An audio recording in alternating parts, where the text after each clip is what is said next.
Real life. Superpowers. It's just a game of perceptions. So if someone told me no and I don't try to do it again, then what am I sending out? I'm basically telling people that I'm not worth that investment or whatever. But if later on I tell them, okay, you know what, you didn't introduce me to that guy, but I've much progressed from that point, and now I'm looking for something even bigger, then he might make the other intro, or at least make me the intro to the guy previously. Hey all, Ronen Minipaz here together with my co-host Noah Eshid. In this episode, we speak to Omri Hurwitz. He's a tech marketeer and a media strategist. His clients are some of the leading companies, billionaires, and tech startups. He also is an investor and owns several media publications in the United States. And by the way, he's only 28 years old. Let's welcome Omri to the show. Real life. Superpowers.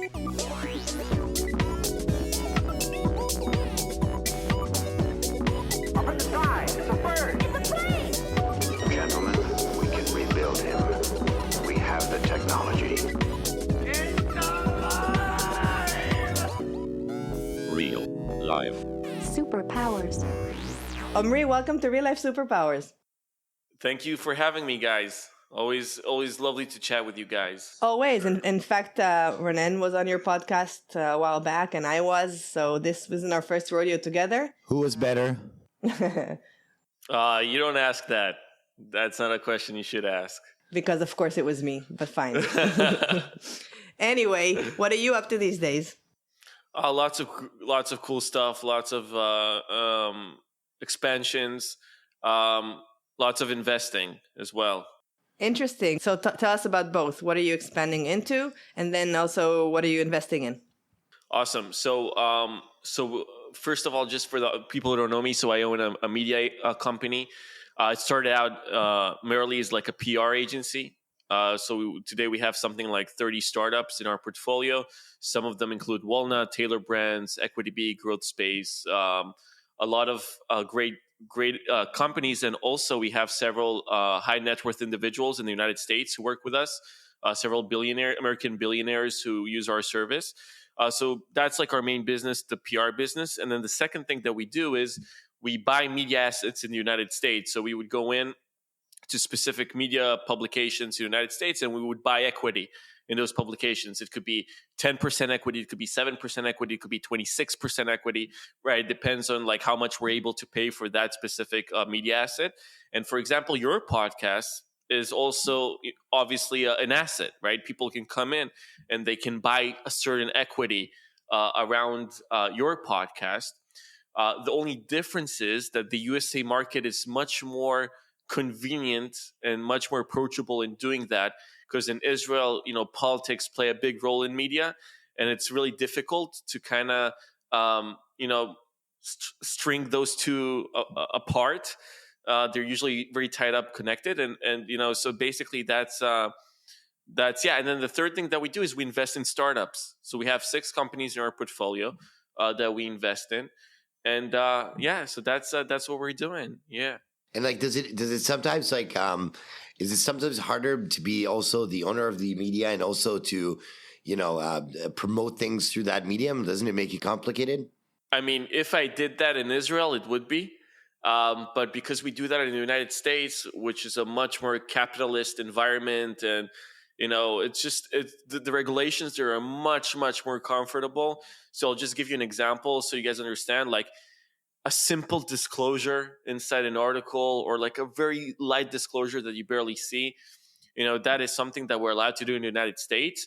And here in Israel, if you want to do something like that, you basically have to rape your audience into knowing that this has been linked to this person. And by the way, I do think it's kind of ridiculous. You know why? Because the crucial things in Israel are without disclosure. I agree. I was going to say that. The fact of the matter is, and I did use the word fact, is that if you are promoting sponsored content, as you said, you have to be very transparent about it. But at the end of the day, the most important information that actually influences people has no disclosure, and at the end of the day is absolutely sponsored and not objective in any sense. And it's interesting. I wasn't aware that in the United States it's not as strict. It probably should be, but I'm happy for you in this context that it isn't. And I'm sort of thinking to myself, how long have you been a businessman? Because you're speaking as if you didn't know, we would think that you have like decades of experience. Yeah, well, I'm 28 years old. I started out when I was 22. So, 6 years of doing this. I started out in PR in the travel industry. So as a 22-year-old, I would travel to Cyprus and to London and would do like promotional travel PR gigs. And that's how I started. Yeah. So it's 6 years, but I work very intensely. I'm a very intense individual. So I think that plays a part in that. Wait, let's unpack that. Actually, from when you were 22 and those promotional deals, what does that mean? And also, how did you end up doing that? That's a great thing. So, by the way, Ronen, and I think, Noah, you yourself, I think we have a lot of similarities. I'll explain. So when I was in high school, I only played basketball. That was my thing. I wanted to be a professional basketball player. I didn't go into my classroom. I didn't have patience to study anything, and people would think that I'm an idiot, right, or that I'm dumb because I didn't care about school. So people thought, oh, he doesn't get good grades, etc. Then after my army service, nobody accepted me to any university. People didn't accept me to go to almost any university. Also, when I wanted to apply to a communications degree, I got rejected, which is funny because the same schools that rejected me several years later, they wanted me to come and like talk to their students, and I said no because I don't think there should be a communications program. I think it's a waste of money for those people. They should just go and do the thing, right? So I think that's how it happened. And so at 22, I finished my army, and then at 22, I realized like I need to do something with myself, and it's 100% me. Like I can't count on anything. I can't count on any institutional. I can't count, on any sort of third party to kind of help me with that. And I just hustled. I hustled very deeply. I had an initial skill in writing, so I always loved writing. It helped clean my soul. I used to go through I had a very difficult time in the army, and writing helped me kind of become more calm and collected. And basically, after my army service, I started writing for magazines. So I would write like short dating stories. Like I would meet this girl, and I would write a dating I gotta stop you there, because go ahead. How did you have the wisdom to apply the tool of writing when you faced challenges in the army? And then B, how do you start writing for professional magazines? I mean, a lot of people write, all right? But not everybody gets published. And that's sort of a frustration that is shared among, I would maybe say, most of the people that write and hope to make more out of it. Those are two great questions. So the first thing, I had no choice. I felt mentally I wasn't in an ideal place mentally. In terms of writing during the army, I had no choice because that was the only thing that helped me. How did you know? How did you know that that's going to help you? It happened very naturally. So it's actually pretty funny. You guys know the TV show Californication? With the writer, right? The writer, and he writes books. So I at that time I watched that TV show, and like I found the character fascinating, and that's just like I said, okay, maybe I can write as well, and it just helped me, and then I just got addicted to the written word and to write and stuff like that, and so that's really what helped me. And then the second thing is that and another thing, I was so mentally. I wasn't depressed, but I was I didn't like talking to people at that time. So that was the only thing that I could talk without talking directly to people, like talking to yourself on the keyboard. And then the second thing in terms of like publishing, I first got rejected quite aggressively from when I sent out my writings, but I just kept at it, and I never really gave a shit about like authority or like gatekeepers. I don't take them as serious as I know some other people do. This is just something that I was kind of like born with, I think. Like maybe you can call it like kind of like a rebel mindset or something. So basically, I'd never, like, if someone rejected me, I just thought like it just motivated me to be better, and so that's what happened. So I got rejected until I didn't. And once you don't get rejected, you start being a dominant force in that landscape. That's really interesting, though, because you're saying that you didn't take it to heart in the sense that, you didn't take the gatekeepers too seriously, but you did know how to take them seriously enough to reach a conclusion that what you sent wasn't good enough, and not that, they're missing out, or, this self-talk that could be actually detrimental. So how were you able to balance that out and say, okay, those gatekeepers are not going to push me back. They're going to push me forward because I'm going to improve. Like, how did you know? Did you ask them for feedback? So honestly, I'll be completely honest. And you mentioned just a fantastic point, Noah, you mentioned here. This is a fabulous question. Let me articulate this better. When I got rejected, I did tell myself, like, they don't know what they're talking about. Like, there was like an egoistic kind of mindset to this whole thing. And I just kept writing my own way. So I didn't change the way I wrote. And it was like a casino. It was like gambling. One of those articles that I wrote did syndicate with the editor, and the editor did like it. I didn't know they would like it. I didn't write it for them. I wrote it for myself.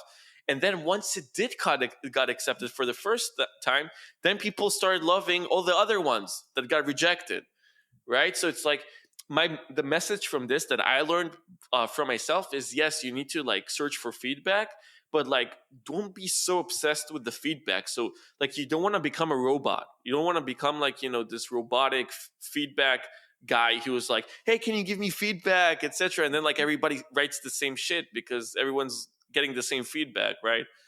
Yeah, hope that kind of clarified. So to clarify that, they actually liked the authenticity, right? So like, were you writing different on purpose, or was it like, so your thing? Because you wrote it for yourself, which I like that sentence. So let's go into that. Ronen, you're a diversified entrepreneur, right? Mm-hmm. You're like a Richard Branson. You do so many different things. So when I was writing, I was also kind of like all over the place. So like I was writing like 10 pieces, 20 pieces, whatever. And the editors, they're like casino machines. They don't really think about like, wow, you would think they're very sophisticated in terms of the way they choose things. But no, it's just like VC. It's like everything. 2 out of the 10 work. And then those 2 things have like a massive outperformance compared to the other things. And then you build on those 2 things. And then, right, it's a volume game. And you just described marketing in a sentence. Exact marketing. This is marketing. And you work with clients. You know how uneasy it is, or how not simple it is to explain what a simple concept, right? Yes, although as you said, it's very clear in marketing, but it also applies, I would say, to almost everything in life. Because at the end of the day, you described marketing, but you also described the Pareto principle. The Pareto principle in full effect. I love that principle. Me too. Yeah. Okay, so go ahead. You were writing about your day-to-day life, and so I was writing about my day-to-day life, and I was kind of like I was more focused on like meeting women and like ladies and stuff, and then writing about it and those kind of stuff, like more bachelor kind of shit. It always comes back to that. Always. Even as a woman, you should know. Okay. Well, then, are you single or are you married? Yes, I am. You're single. I'm married. Ah, you're married. Okay. No, I know she's married with a new kid. Mazal tov. Thank you. Big Mazal tov. So like I was writing, and then and then another thing happened. The capitalism inside of me woke up and said, "You're writing, but I want to make big money." So then I said, "How do you make money from writing?" You do it through marketing, and then I started doing marketing, and just fell aggressively in love with the marketing. I loved. So I'll give you an example. So I loved even when I was writing, I loved promoting my writing more than I liked the writing. So then I knew that the promotion is my thing. And by the way, you are very good at promoting, period. And I will say this in this state that I think highly of you professionally. So I don't feel there are many colleagues where I can have an in-depth conversation and we're both sort of tapping into the details. Not to say that other colleagues are not good, but I think we maybe share the love for this, so we dive deep. Exactly. So, some people treat marketing as just like I think me and you, we love the actual marketing. We love doing the actual marketing. A lot of people like the concept of it. We're excited to be collaborating with the Israeli website CTech, owned by Kalkalist, Israel's leading business newspaper. CTech is the gateway of the Israeli high-tech to the tech world and vice versa. If you're not already a regular reader, we strongly recommend that you check out kalkalistech.com, CALCALISTECH.com, to stay up to date on all high-impact stories from the Israeli tech scene. So you physically say, I love the promoting about it, okay? So what is a good promotion? What does that mean? That is a great question, and it's a very simple one. If I may ask, the answer is more simple than people might think. Promotion is basically it's basically the. Can I use a non-politically correct metaphor? Okay, thank you. And for the audience, this could be a male-female thing. It could be I feel like women are better than men anyways. So, but we'll use this example. So let's say you're dating a supermodel, or a female is dating the equivalent of a supermodel is a male or something like that, right? Isn't there just supermodels males? It's not the equivalent. The equivalent would be what he doesn't want to say is a very rich, whatever. Okay. That's what he's not saying. Okay. I'll say it for him, so I'll get sued. It's fine. Remember when I said please about him using the example? Yeah, and I'm here. Is this time to take it back? No, I'm here for him. Okay, so she's dating a very rich right. guy, and let's take that woman. So like a woman is dating like a billionaire, okay? And yes, a billionaire is probably like the equivalent of a supermodel. Like I didn't make this up. This is like people write about this. So like let's say this female is dating this billionaire, okay, and she's going to a club, and she goes into the club and she's standing in line, and she's standing with the billionaire, right? If she's standing with the billionaire, she's able to get this is, by the way, a great metaphor because you guys started from the club scene. That is a very funny coincidence. So basically, if she's with the billionaire and she's standing in line, the club promoters or the club owners, whatever, which was probably you guys back in the day, you guys give them leverage to get inside the club, and inside the club, where the dancing happens and the drinks and everything, that's where the sales happen, right? That's where like business happens. So she bringing in that billionaire gives her the leeway to facilitate a sell or facilitate a KPI, right? A key performance indicator that actually makes sense in the real world. Because promotion for the promotion purposes, it doesn't mean much. It has to equivalent to a realistic thing that happens in the real world. So, and then what happens is a lot of women, they would date this billionaire, but they would be standing in line without him being attached, right? So basically what I'm trying to say here is that this whole big and maybe a bit clumsy of a metaphor is that the main purpose of promotion is to get you in the club as fast as possible, as aggressively as possible, and as assertively as possible. And then when you're in the club, you dance the night away, right? And then you make things happen. So like the way a successful promotion happens is if basically the least amount possible in terms of time, where you're able to take a product, individual, company, etc., and put it in a position where people think highly of it. And trust it. Yeah, and trust it. Yeah, and exactly, and trust it. And the way you do it is the quick. And it's a big emphasis here is the speed, because if it takes you 3 years to do what another company can do in terms of marketing in 3 months, it doesn't matter if you were very smart in those 3 years. That company is still first to market, and yeah. So metaphorically, actually, what excites you about promoting is seeing that exactly like you wrote those dating articles, is not saying how good is that dating article, but where can I put it? Okay, and what I succeed to do with it and what I succeed to leverage it. Meaning that when you have clients right now, you're saying, listen, give me your topic, right? My success or KPI would be where it is and where it ends up, and not what do you do. Yes, that's a good thing. Yes, I love that, and I'll expand on that. And Noah knows this, and Ronen, you probably know this, but I know Noah has to deal with this on a day-to-day basis.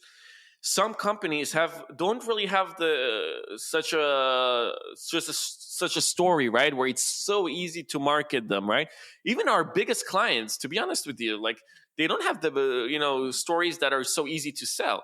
But the goal of the promotion is to make it very sexy, make it very beautiful, and to make it very fast, so they can feel the effect very fast, and that they can start getting into what they need to do, which is sell and make money. And I think what you do smartly is also the understanding that where you are most of the time actually matters. And I'm saying this, although I'm a content marketer, but I still think that where the content is published most of the time will matter most than what's said so long. And I will say the same also for when you're speaking on stage at a conference. Like if I work with clients, if I'm working with the CEO on a speech, I work with them on what they're going to say, and we make an effort to sound really good and impressive and add value and all those other superlatives that truly matter. But I also tell them, so long as you don't drool and we have that picture of you on stage at that high-profile event, we've won here. Because most people are not going to even remember what you said. But if you play it right, that we can work with this. And I'm not saying this to diminish anything, but I'm being realistic here. And at the end of the day, people are creatures of, they get impressed by those basic things. So if that client is on Forbes or on this industry publication or speaking or giving that keynote, most of the time that's enough. And I didn't speak for a second here about what they actually said. That is amazing. And so just for context, so like me and my team, we follow your work, obviously, Noah. We're a very competitive unit. So we, not in like the competitive sense, but just to get better and learn. And what you do pretty remarkably is your ability with your clients is to basically take one quote or one piece of content that it can be like 3 sentences and basically amplify it into so many different content assets. If it's like a screenshot of a tweet kind of thing, right? If it's like a long post, if it's something with an image. So you do it remarkably well, which is basically the marketing of the marketing is more important than the initial marketing. Right. But again, Pareto principle, at the end of the day, you invest the 80% in actually making sure that the content is really, really good. But exactly. The impact is in those 20%. 100%. So how did you get into investing? So investing, it became very natural thing. So I have my own podcast, as you know, and I interviewed some of the biggest investors like Oren Zev, who's the number 1 Israeli investor today. I mean, the dude is worth like $2.2 billion. And I've interviewed like Dobi Francis and like Zohar Levkovich and like Gigi Levy, from NFX, which are like very big names. And like through talking to them, I just understood that like I have like a passion in investing. So I do lots of investing on this. Like I do a lot of stock investing as well. I've been doing that for years now, and I enjoy it a lot. And I really advise everyone who's like, by the way, every marketer who's like into like advertising should do that, because it's very similar to PPC, by the way, like the logistics of like understanding stocks and value, etc. And then when I got into private investing, it happened naturally where one of our clients basically said, Omri, like, I feel like your work with us is amazing. We want to give you equity in the company. And then I said, wow, well, thank you very much, etc. And then another one, and this happened again, where another company told me, hey, Omri, we want to give you equity in the company. And then I said, I understand like how the equity market works now. Why not start buying equity? So that's how I started. And it's a leverage play, it's a leverage play for sure. How do you decide what's a good company to invest in? Just like because I work with startups, so it's very difficult to know in terms of like the product and all those kind of stuff. It's almost impossible to know. And so it's basically I just invest based if the CEO is a bulldog. If he's an aggressive, mean bulldog, that I know that like no matter what, he'll make something work out of this. But if the CEO is like weak or like he's like he doesn't have like the this like Wall Street mentality or like this very aggressive hustle mentality, then it doesn't matter how good the product seems to be. I mean, you guys know this, like tech is like super competitive these days. Like it's almost impossible if you're not like a rock star founder to create a stellar company. So it's all about the CEO. Yeah, all about the CEO. But those bulldogs, do they also invest in culture? Because it sounds sort of it doesn't sound like it can live with it. They would probably like invest in culture like 5 or 6 years later, once the company is like Series C or Series C and like politics get involved, etc. But I invest in very early startups like Series A, like seed and Series A. So those startups are like they don't really have a culture because it's like a shit show. It's like everybody's throwing like tomatoes at each other until something happens. So it's like I'm not really good. I know what my strengths are. I know what my weaknesses are. Currently, a lot of my weaknesses are involved around like company culture and stuff. Like our team, they're like a group of assassins. So it's like I'm sure if you talk to my employees, some of them would say that I'm not the easiest person to work with, but we work very fast and very aggressively and very results oriented. So that's I'm still learning about culture. I have much learning to do on that part for sure. Are there any investments that you've made yet that actually proved worthwhile? In the public markets, yes. In the private markets, we're waiting to see. Okay, because I was asking about what might contradict with a bulldog CEO, because being aggressive as a CEO can also be detrimental. Right. So that's where I'm sort of not hearing where the culture is and how many people are going to follow the bulldog. So by the way, if you guys listen to me following the bulldog, it doesn't mean that's the right thing because it's not proven yet. I still talk to me in 5 or 6 years and I'll tell you if those investments with the bulldogs were correct. I would say this though, and Ronen knows this as well, that we've like I think Ronen, I talked to you about this. It's like I really admire the entrepreneurs who are like Adam Neumann or like Travis Kalaniak from Uber, those type of people, because I feel like they're the right guys for startup. I don't know if they're the right guys for the culture and the whole publicly company thing, but yeah. So I remember that conversation very well. Okay, so the new generation. This was a very interesting conversation we had in Anoa. We talked about the visionaries. So like Adam Neumann, like the ending is not well, Yeah. But the thing that's missing the most, in my opinion, of this new generation of entrepreneurs is the decisiveness. So that maybe aggressiveness, it wasn't the exact word that Omri, but we had this really good conversation where the decisiveness and the belief that they have, they go all in with it. It is proven, at least in my case studies that I've done, that when someone is very decisive and has a belief in a target that he has in mind, even if he is aggressive, and he can be non-aggressive, but the focus itself is one of the things that people are lacking the most, because what happens is the amount of challenges and pivots. If he's too open-minded, this is something you won't hear from a VC, and that's why I'm not a VC. If you're too open-minded and listening, and you're too much of a team player, what will happen is you will have lack of decisiveness, meaning you will start being less adaptive and more reactive to what's happening. And I do agree that I don't know if it's the CEO or the company partners. When you see someone decisive on the table, it really gives an amount of, in my opinion, risk confidence. It is roulette at the end, but it gives a lot of trust and confidence. If he knows how to manage these two partners that he have, but he is very decisive, not argumentative, but very decisive. It's a key factor for investing. 100%. Exactly what Ronan said here. Like he said it. And by the way, aggressiveness doesn't mean being an asshole, right? He needs to be a great individual that cares about people, loves people, and not a sociopath. I think it's assertiveness. Is it assertiveness? Assertiveness.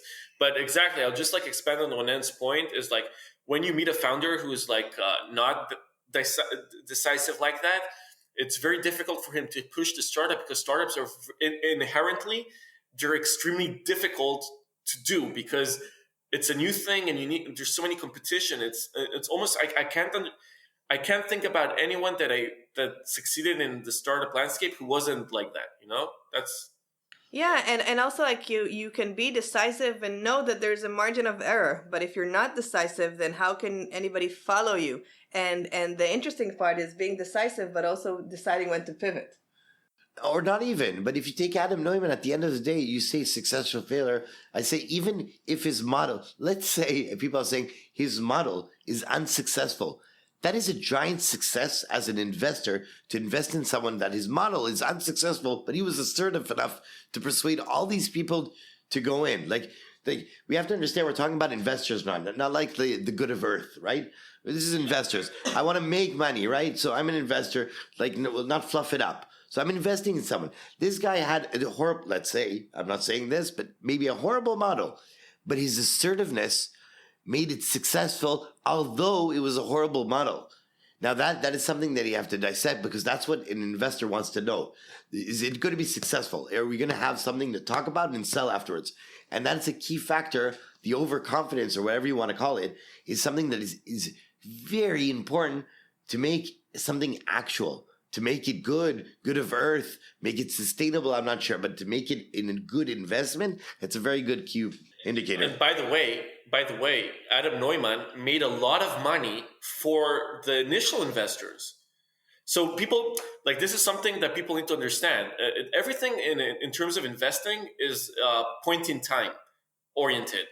Only point in time oriented. That's the only thing that matters. So for example, if you were a seed / Series A, Series B investor in WeWork, you made lots of money of WeWork. But if you were a Series E, or like, what's their name? The Masasha-san, what's his name? Yeah, the Japanese guy who invested, that sucks for you, right? But like, it all depends. And because I invest in early and Series A, I just need them to be very good at Series C, Series D, and then I'm going to sell that secondary. Yeah, but that's a very narrow tactic that obviously will work. It's not narrow. I think you both are talking about success that's measured long term. No. It's the difference of how you do diligence. I'll give you an example. Okay. Seed A, B, let's say, seed A. Till seed A, the decisiveness is very important. The confidence he has, how much he's assertive. When you go later on, the model is very important. Okay, and the reason is there's also it's like linear graphs. So if you have a linear graph, what happens is you don't know what to expect. In that certain nose, the characteristics are very important. Now, the thing with the Japanese, and I'm not saying because, of course, it's $1 billion company, okay, but then you do diligence the model more than you do the characteristics, okay? So it all depends what kind of investor you are and what stage you're in. But that's the difference in diligence. It's time and period times the amount of money that you're going to put in or where the stage is. But I would say also Adam Neumann, at this stage, I think the majority of investors would say that it wasn't a good call, but also he's not done yet. So I think people are definitely going to go with him again because he proved something worthwhile for a while, and that's a lot. By the way, I talked to lots of investors privately, big investors, about Adam Neumann. 90% of them love him. Oh, including him? 90% said they would love to invest in him if they just get a chance. And by the way, his new startup, he raised $350 million from Omri Hurwitz, which are not stupid people. So and a lot of people need to understand is the media. I love the media. You guys know I make a career out of the media, but the media is also very dangerous and very knows how to take people down. So you need to be careful when you read things about people. Fair enough. What kind of house did you grow up in? Did your parents encourage you to be independent, or were you sort of on a track to be an employee? I don't know, at an accounting firm. So my parents are very lovely people. They're very different from one another. My father is he's in tech. He started as an engineer and then started to managing teams and like in the semiconductor industry. He works in Cisco today, and he also did an exit. Like he was part of a company that sold. He wasn't the founder, but he was like a VP. And my mother is a very spiritual person, very, very spiritual person. She works in jewelry. She manages a company in the jewelry industry. And my dad was always very practical, always very rational. And my mom was like, dream big, think outside of the box. And I think like the fact my mom obviously had on me was tremendous in terms of like, my mom is also very big on the law of attraction. So law of attraction, manifestation, we did that as kids. We learned how to do that. And it works 100%. Wait, give us an example as a kid. As a kid. So like, as a kid, interesting. So like, I'm trying to think about a specific, can I do something that's not as a kid, but also very valuable? Because this is. Go for it. Not a lot of people, some people know this, but I was actually, today I'm with another girlfriend. I was actually engaged. I was about to get married, okay, with a different woman a few years ago, 1 year ago actually, not that long time ago. But I actually manifested her from scratch. I was single and I wanted to find a woman that I love, and I actually wrote everything about that person as it already happened. I wrote it on a piece of paper with a date and everything, and I manifested her. Same thing I do with business, with many different things, everything. It's unbelievable. It's like you think about, wow, this crazy guy, he writes about these things and they happen, but it happens, Give me the manifestation. What do you write down? Like, let's do this. Now you want to like what you write down? What is the name of the business? How does it look like? What does it smell? What do you do? Love it. I write it as it is already happened. So I'm a very religious. I'm religious in terms of like I don't like keep the Shabbat, but I do believe in God a lot. Like I'm a very religious person in that retrospect. So I would write, thank you God, thank you universe for providing me with this and this and this and that and for that and for this amazing thing and this amazing thing, and the world does this for me. We sync. And so it's from the small things to the big things. Like, for example, if I want to be on a podcast, I didn't do this with this specific podcast. No offense taken. No offense taken. No, but it could have, because I didn't. You were very polite in inviting me. I could have done. But if you didn't invite me, what I would do is this. I would write, thank you, universe, for Noah inviting me for her podcast that's going to be live on many different media publications. Thank you so much for this. The conversation went very well. Ronen was amazing and funny as usual. I didn't stutter. I was very precise in what I said. Everything was very accurate. So that's how I would write it. And then I would let it go. I would forget it. I would just let it go and be in flow, right? And then it will happen, I know about manifestation. What I like about yours is the gratitude part. Yeah. I don't think people appreciate gratitude. It's funny, appreciate gratitude, but appreciate gratitude as much as it is. So you say in past tense, you actually are already in gratitude of what did not happen. Now I'm going to ask you a question though. What happens if it doesn't happen? Where does your gratitude go? Okay, so if it doesn't happen, it just did not happen yet. Okay, so it did not happen yet. Okay, and so the timeline expands on the thing, and then the second thing is, how does it get better than this? Let me explain. Do you know this sentence? How does it get better than this? When you ask the universe, how does it get better than this? You're basically asking the universe, show me how it's getting better, right? So maybe I wanted to organize a podcast with you guys. And for some reason, it's taking a bit longer than I expected. But maybe it's because a bigger podcast, not that there is a bigger podcast than you guys, but let's say But let's say an interview with Oprah Winfrey is about to happen. So maybe I should just expand on my wishes even more, right? And be grateful that like a bigger opportunity is coming. And I just played this game. It's a never-ending game, you know? I really like this. Yeah, I read this book also about the manifestation. So when you said, show me how it can get better than that, there's the equivalent of that of someone going around, and when he asks, let's say a waitress, let's say he wants a bigger room in this hotel. So he says, what are the chances that I can get a better room? Which is the equivalent of saying to yourself, to someone else, as opposed to, listen, like, I'm this whatever hotshot, do you have a bigger room? He says, it's a personalization of the manifestation. What are the chances, okay, that me and you can help me in it? So it's like asking also the universe when you're using someone else. Love it. And I feel like Omri is also trying to confuse the universe or God or you name it, because he's sort of like saying, oh, thank you for that happening. And basically the universe or whoever are pretty busy, right? So they're thinking, oh shit. Okay. Oh shit, we forgot to... I forgot to deliver on that one, but he's like really, he's convincing. Let's do it. Yes, it's all the bureaucracy. By the way, this is a tactic that I love to use is when I ask someone for something, if I ask for an investor or something for an intro or something, whatever, and they reject me, which does happen, what I do is the next time ask him for something bigger than what I asked him last time. Explain. So then basically, so let's say so a few days ago, I asked an investor if he could introduce me to Peter Thiel. Right. And he said no. And he knows Peter Thiel well, and he just said no. I don't know why, but a rejection, it happens, you know. But the next time, I'm going to ask him to introduce me to Jeff Bezos or to someone even bigger. Is your goal to be on his phone, Omri, don't answer? It might be. Why is that? What's the logic behind that? The logic behind that is that everything is proportionate to the next thing. It's just a game of proportions, a game of perceptions.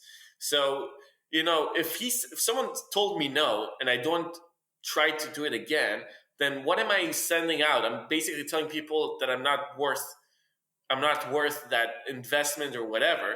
But if later on I tell them, okay, you know what, you didn't introduce me to that guy, but I've much progressed from that point, and now I'm looking for something even bigger, then he might make the other intro, or at least make me the intro to the guy previously, right? Or something of that sort. I really like that, and it's so practical, and I love it because it's a mindset that both Renan and I truly value, and we genuinely try to live through that mindset, and we try to surround ourselves with the impossible is nothing people, right? Oh, definitely. There's a definitely big fuck you there. I like that. No, but come on, okay. No, it's a great fuck you. Listen, I'm worth it. I'm saying this in a very positive way, okay? If you ask for something that you know you're worth. Right. And Omri knows he's worth it, right? Right. And the guy says no because he's scared. Let's think about the investor. Never mind, X name. He's scared that it's not worth it to meet Omri with that person.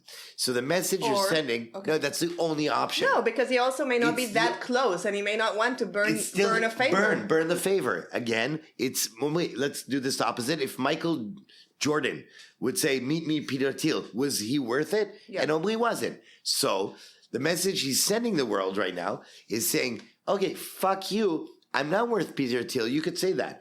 I'm going to ask you for something bigger because I'm worth it. If you continue saying no, I'll keep on asking something bigger. And you know where you're going to miss out? On an Omri fucking Hurwitz. Yes, sir. Yes, sir. Yes, sir. But also, you're probably going to land that Peter Thiel at the end of the day because he's going to think, okay, let's just do Peter. No, he won't. We were done with Peter. Peter's not interested. Fuck Peter.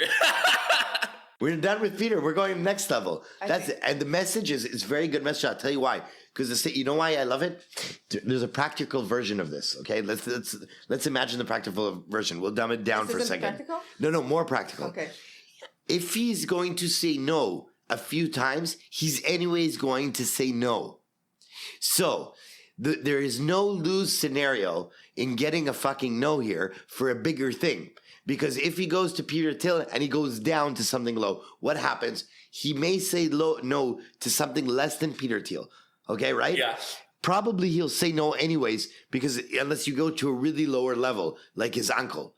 So what's happening right now is he's asking higher. The worst case scenario is he gets yes. the same exact no that he got before, but he himself brands himself in the second eye of someone who thinks he's worth it. And if he gets a yes, okay, then he says, even if it's from a Jesus Christ, this guy is so annoying. It doesn't matter. He got a yes, okay? That means he respects himself enough and he thinks he really owns that yes. I agree, but I also think it's going to land the Peter Thiel, and I stand behind that because I think at the end of the day, if you're the right balance of a nag and you make a compelling enough of a case, and a compelling enough of a case can be I'm me and you know me, so why aren't you making the intro, right?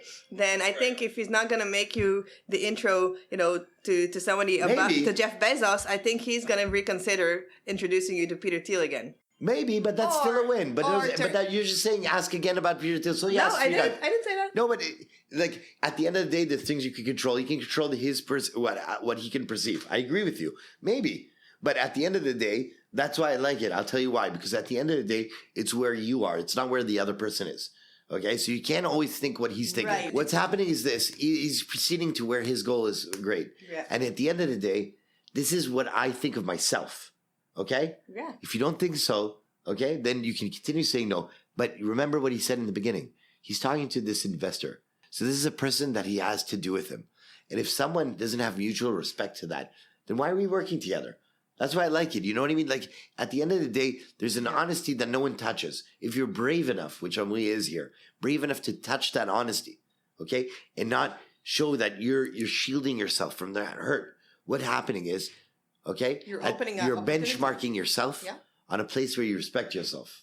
I agree. And I think that also goes for pricing sometimes. I may be iterative here, but I'm thinking also it's a little bit like the equivalent of if you're going to now charge $50, you're never going to become because whatever client or startup or whatever don't have the money. And I'm saying that with air quotes because that's never the case, because there's always money when people want to pay for something.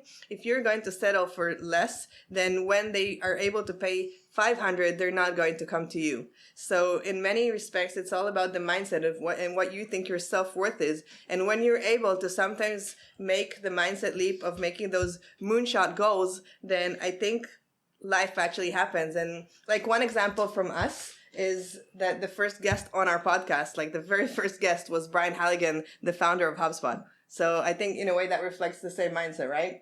Yeah. And if you said no, it would have been God. Yeah, true. Do you remember who I referred to your podcast? Yeah. Yes, Nireyal. Yeah, Nireyal. So he's like a big time best-selling New York Times best-selling author, right? Yeah. Why do you think you were the first one and the only one that I introduced to your podcast? There's other podcasts out there. I like this game. Why? Yeah, you tell us. Why? Because you guys, the way you guys aimed for the guests you want was high priority almost from day one, if not from day one. There was no filling in a spot. There was no, we need to do this to make extra content. It was, you guys were playing an elevated game.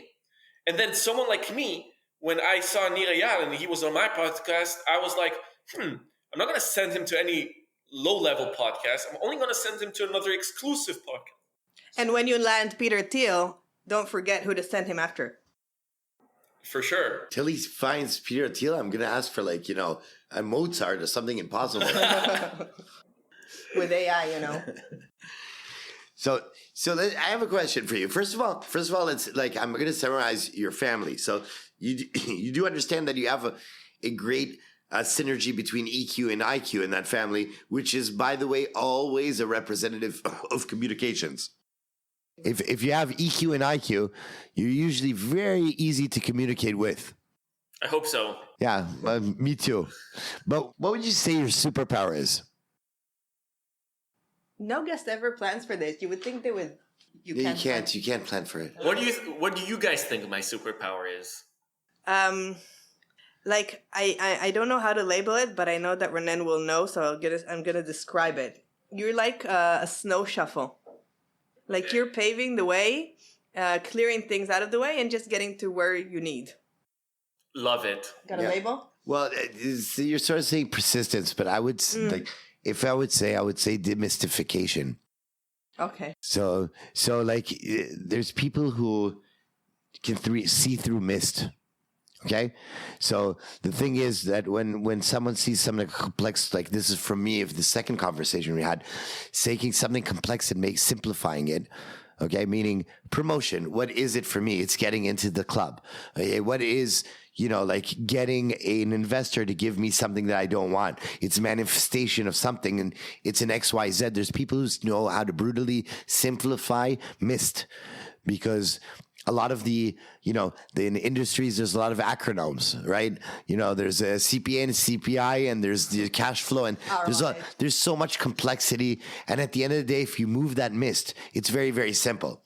So as a really young 28-year-old doing these investments, demystification of complex problems, which takes EQ and IQ, I think is definitely something that you are special in.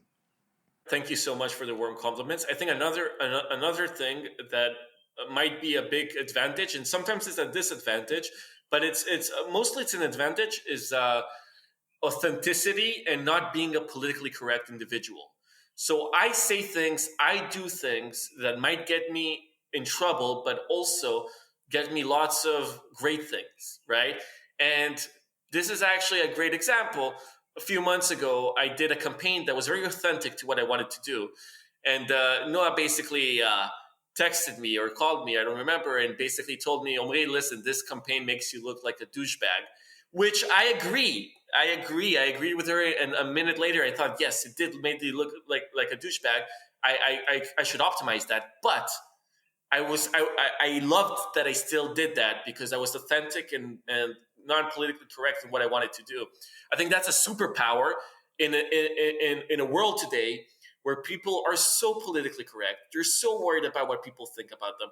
The media can easily cancel them. There's cancel culture, and yeah, I think that's also kind of a superpower.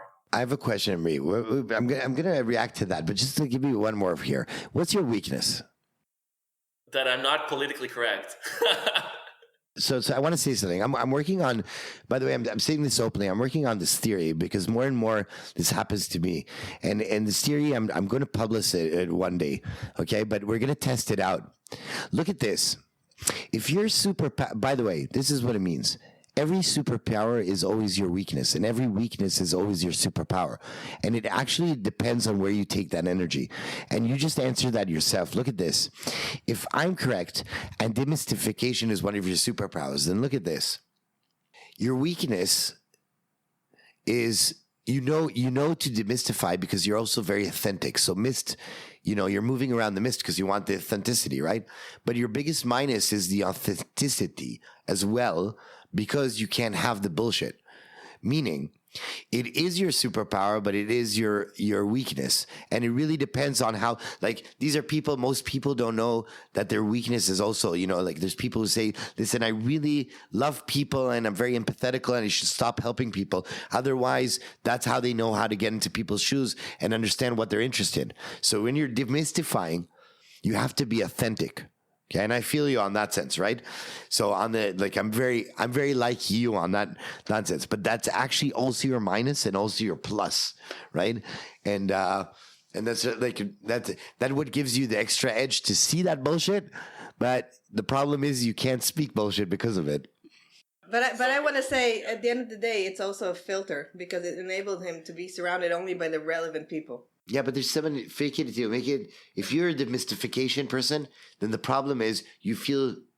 Again, maybe he'll answer it. Do you feel that when you're not authentic, something doesn't feel right because you can't manifest, you can't know what you already know. You know what I mean?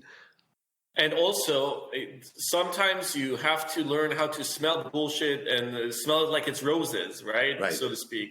Because in business, we're simplifying everything, but there's still complexity because people are different, etc. They talk differently, In business, you don't want simplicity. For us, it's easy to talk to each other, but let me talk now to someone who's a little bit, more not extrovert and more introvert. and every single thing that I say, he feels like I'm being too aggressive or too loud or too of a schmuck. So I need to learn how to talk to those people, because eventually I do need those people but that's called social skills. It's not called social skills, but again, it's a superpower. His social skills is to understand and adapt to that person and put that miss there, right? The problem is doing it for himself. Okay, he doesn't believe himself. Like he can't take that. You know what I mean? It's not that he can't. He can, but it's harder for him than other people. So I'll tell you, in a sense, I can relate, because I feel I'm the same on many of the things that you've detailed in this context. And I think that the solution lies in empathy. So if you're able to be empathetic to the other side, then you're just labeling what you're seeing, but you're doing it respectfully, and you're truly seeing where the other side is. And then it's not bullshit, and you can still be authentic, but you're able to sort of broaden the lens. I love that. Omri, we love speaking with you. I'm sure it's not the last time we speak on the mic and off. And we wish you to keep shoveling the shoveling or shuffling? Yes. Yes, both. You shovel and shuffle the snow. And we're curious to see where you're going to be in, like, even at the age of 30, you rude little dude. But yeah, we're rooting for you. Thank you so much, guys. You guys have an amazing podcast. You guys are doing amazing work. I love you both. Keep on pushing. And yeah, it was such a pleasure. And I think that your audience on LinkedIn and on the podcast and everything, they get tremendous value out of you guys. So keep on doing what you guys are doing. Definitely great stuff that we're following. Me and my whole team always follow both of you guys. Amazing. And folks, definitely follow Omri, because I'm honestly saying it's worthwhile. Thanks, Omri. Really appreciate it. That's all for today's episode. We hope you enjoyed it. If you did, please consider subscribing to our podcast so you never miss an episode. Also, if you have a moment, we would really appreciate it if you could rate and review our podcast on the platform you're listening to.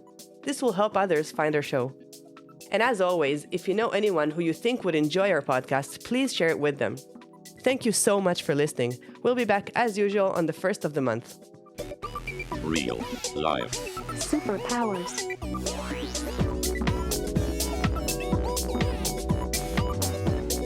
Up in the sky, it's a bird. It's a plane. Gentlemen, we can rebuild him. We have the technology. Real life. Superpowers.